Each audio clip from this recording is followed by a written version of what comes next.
Hey guys, Vince Luca here, and today I just wanted to show you three different updates that were posted today. It's Thursday, September 26th, and we're going to start off with Freyna's encrypted vault shop. So if you guys don't know what this is, basically you go to the Nexon website. I'll put a link in the description of the video. But if you go here and you log into your Nexon account, you can do daily things, daily missions. For example, here on Thursday, if you log into the game, you'll get 1 point. If you do 4 missions, you'll get another point. And you keep getting points every day that you play the first Descendant. So Tuesday, Wednesday, Thursday, any day, you come here, you see what has to be done. And if you finish any of these, you could click on the claim and you'll get points.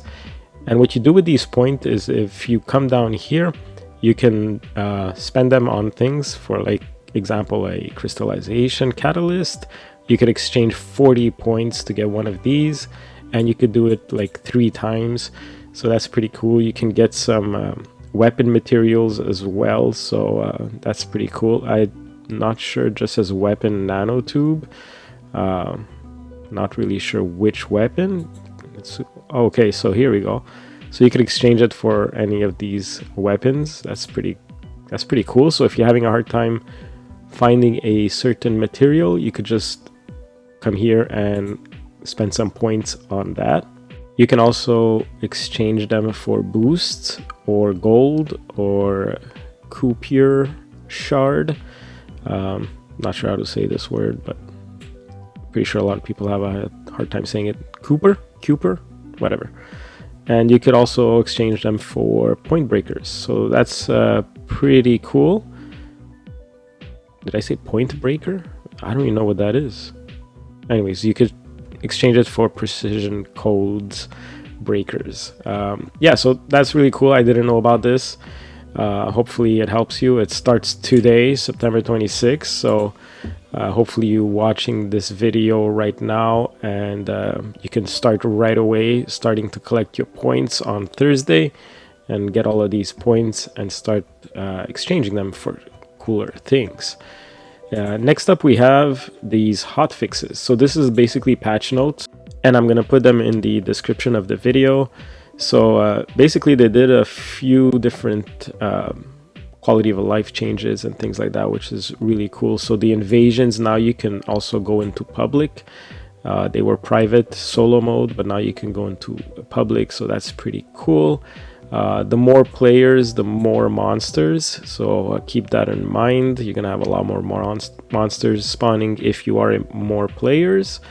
Then they've added a lot of Descendant updates, and the one I'm most excited about is Freyna. She really needed a boost because she wasn't very good. She wasn't that great, and unfortunately it was the first one that I got crafted, and I put a bunch of catalysts on her and everything, thinking she was going to be super good, and it ended up not. But hopefully with all these changes done to her, she's going to be much better. Kyle I haven't played much of, but they've done a few changes. Essimo 2 I didn't play very much, but he's got a bunch of changes. They've added 2 new weapon modules. So the Bio Sync Shield reduces HP recovery from HP orbs, but also increases your shield. So the HP orbs that drop on the floor are also gonna heal your shield. And the Last Stand has all of these abilities. So I'm going to link this in the description of the video if you want to go see what these weapon modules do, the new ones. There's a few UI fixes. They moved this guy, which was like kind of far away from all the other stuff you're doing. They put it right next to the mailbox, so now you have the mailbox and your storage right next to each other over here. That's in front of the guy that sells those crappy weapons that is useless, that stands over here. Anyways, yeah, so they've changed a few things. One of them which I was really impressed with, and most games should do, is this one. For some reason I was really happy about this. You can now set your run or sprint by default movement in the options. So a lot of games, like now I'm playing Space Marines 2, and I keep having to press the run button all the time, and there's no reason to walk in that game. I don't even know why there's walking. There should just be always constant running in Space Marines 2, but even in this game, I don't know why you would walk. So now you could actually sprint. So yeah, I'm really happy with this. A lot of people are going to be happy with that as well. Then they have some optimization stuff and some... oh, you could change your spawn and despawn animation for each Descendant.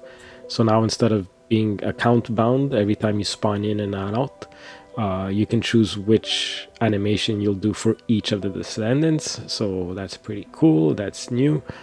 They fixed a bunch of bugs and stuff here. So yeah, so they changed some weapon stuff here. They fixed issues with Wave of Light and Lethal Finish. So if you're using those, make sure to come and read this. They've fixed some UI fixes. This was really annoying, where you would go over your cursor of something that you're tracking and it would just disappear. So they fixed that. That's pretty cool. And this, under miscellaneous, is interesting. They changed the barricade height in all outposts to 2 meters. Not sure why.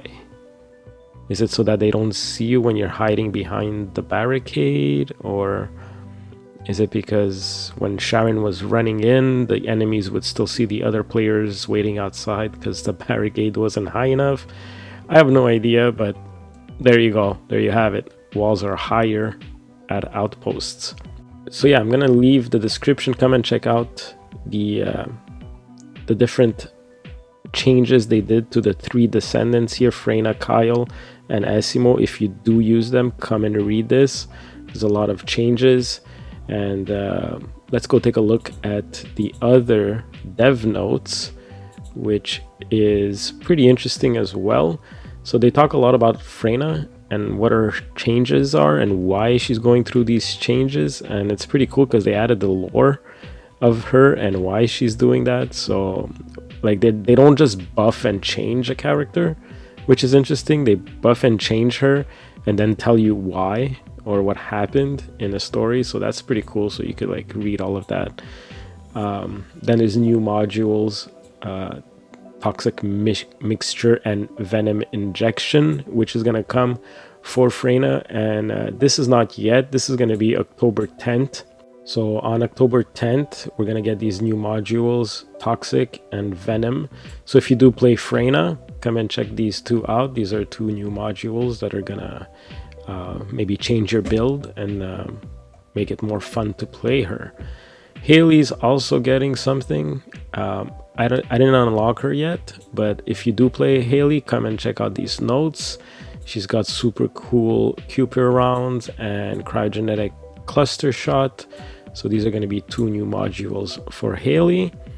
Deathstalker is a new boss or new Colossus coming in, not Colossi, Colossus. Colossi means plural Colossus. I've seen some people saying, oh, I can't defeat this Colossi. Well, Colossi is plural for many Colossus. So let's keep it at Colossus per boss. All right, guys. A little bit of English tutoring there. So yeah, Deathstalker is going to be a new boss, and he's coming out, I guess, October 10th as well. The Frost Watcher is a new weapon, which is basically frost-based, cold-based, and she's going to be good, I guess, with... well, it's going to be good with the cold Descendants for sure. It's going to be a scout rifle, and here they're giving some video of Freyna's new ability and how she just like melts a bunch of guys all in one room. Not as fast as Bunny yet, but still pretty cool. Like there's a line of guys here. Hold on, this video here is going to replay. So there's a lot of guys coming there. She throws her 2 poison puddles and they're all dead, and that's the highest difficulty. So yeah, Freyna's getting a huge update, upgrade and a buff, so make sure to go try her out. And this ETA, obviously, as the first Descendant, is copying basically everything from Warframe and what they do. So now every Friday and Sunday, Friday to Sunday, there's going to be a visitor, a mysterious merchant, which is the same that happens in Warframe. He's going to come on the weekends, and you can go spend basically some special materials that you got by playing the new 400% missions. So you know how you could choose like 100, 150, 200. Well, now there's going to be a 400% operation, and these are going to give you special money that you can go spend at this ETA guy that's going to show up on the weekends.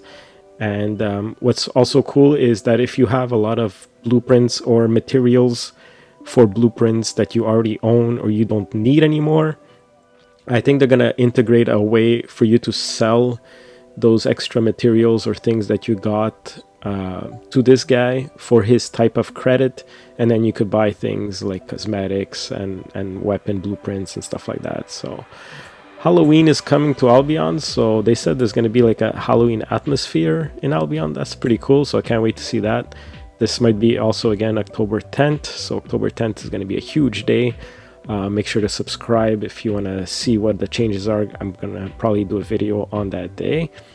And yeah. Oh, another cool thing is that, you know, the resource defense missions where you have to like protect this thing, and like a lot of people are not doing these missions because they're just really long. There's a lot of waves, not enough enemies to farm. It's just not a really good thing to play. So they've seen that it's been underplayed, and they're gonna fix it. They're gonna change it. So we'll see how they're gonna fix that. They also want to address the reactor farming to reduce the inconvenience of having to farm new ultimate reactors every time you switch to a new weapon. We're introducing reactor implants. So this means that your reactor, you know how you have to have a certain weapon on so that it activates more strength of that reactor. Well, now they're gonna allow you to put 3 different weapons on that one reactor. So if you have a reactor that's really good, but the weapon that needs to be mounted on it is no good, you can mount 3 different weapons, apparently, from what I understand here. So you could have 3 different weapons on your inventory, and then switch between those weapons, and your reactor is still gonna stay powerful as you're switching between your 3 weapons that you're carrying. And you'll be able to freely implement weapon optimization. So I don't know if this means you could just keep changing the reactor, or keep changing the guns that are allowed to be mounted on that reactor. So there's this word here that they added, this freely word. Keep that in mind. So on October 10th, when it comes out and it's not free, we could probably tell them, well, what did you mean by freely implant these conditions on the reactors? So that's it, guys, for the 3 different dev notes and hotfixes and vault shop that showed up today. I have the link of each one of these in the description of the video, so go check it out. Thanks for watching, and make sure to subscribe for more videos like this.